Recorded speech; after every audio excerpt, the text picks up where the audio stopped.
சென்னை கிழக்கு கடற்கரை சாலையில் 10ஆம் வகுப்பு மாணவிக்கு பாலியல் தொல்லை அளித்த சிலம்பம் பயிற்சியாளர் போக்சோ சட்டத்தில் கைது செய்யப்பட்டிருக்காங்க. சென்னை நீலங்கரை கணேஷ் நகரைச் சேர்ந்த 40 வயதான திருநாவுக்கரசு என்பவர் ஈஞ்சம்பாக்கம் கடற்கரை பகுதியில் கடந்த 3 ஆண்டுகளாக சிலம்பம் பயிற்சி அளித்து வராரு. அவரிடம் சுமார் 40க்கும் மேற்பட்ட சிறுவர்கள் சிறுமியர் தற்காப்பு கலை பயின்று வராங்க. சம்பவத்தன்று பார்த்தீங்கன்னா தைப்பூச திருவிழாவை முன்னிட்டு ஈஞ்சம்பாக்கம் விநாயகர் கோவிலில் திருநாவுக்கரசு தலைமையில் சிலம்பம் நிகழ்ச்சி நடைபெற்றது. நிகழ்ச்சி முடிந்து அனைவரும் வீடு திரும்பிய நிலையில் நீலங்கரையைச் சேர்ந்த 15 வயதுடைய 10ஆம் வகுப்பு மாணவி மட்டுமே பேருந்துக்காக காத்துட்டு இருந்திருக்காங்க. இதை கவனித்த பயிற்சியாளர் திருநாவுக்கரசு, நானும் உன் வீட்டின் வழியாக தான் செல்கிறேன், உன்னை விட்டு விடுகிறேன் என்று கூறி மாணவி மறுத்த போதிலும் கட்டாயப்படுத்தி தனது இருசக்கர வாகனத்தில் ஏற்றி கொண்டு சென்றிருக்காரு.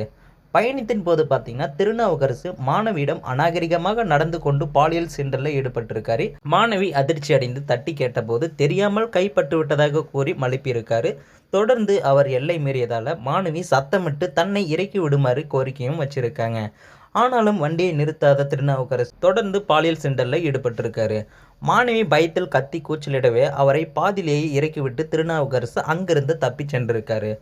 பாதிக்கப்பட்ட மாணவி இது குறித்து தனது பெற்றோரிடம் கண்ணீருடன் நடந்தவற்றை தெரிவிச்சிருக்காங்க. இதனைத் தொடர்ந்து மாணவியின் பெற்றோர் அளித்த புகாரின் பேரில் நீலங்கரை அனைத்து மகளிர் காவல்துறையினர் வழக்கு பதிவு செய்து விசாரணை நடத்தியிருக்காங்க. தலைமறைவாக இருந்த பயிற்சியாளர் திருநாவுக்கரசை விரைந்து கைது செய்த போலீசார் அவர் மீது போக்சோ சட்டத்தின் கீழ் வழக்கு பதிவு செய்து சிறையிலும் அடைச்சிருக்காங்க. தற்காப்பு கலை கற்றுத்தரும் ஆசிரியரே மாணவிக்கு இழைத்த இந்த அநீதி அப்பகுதியில் பெரும் பரபரப்பை ஏற்படுத்தியிருக்கு. ஸோ அந்த தகவலை பற்றி நீங்கள் என்ன நினைக்கிறீங்கிறத மறக்காமல் கமெண்ட்டில் சொல்லுங்கள்.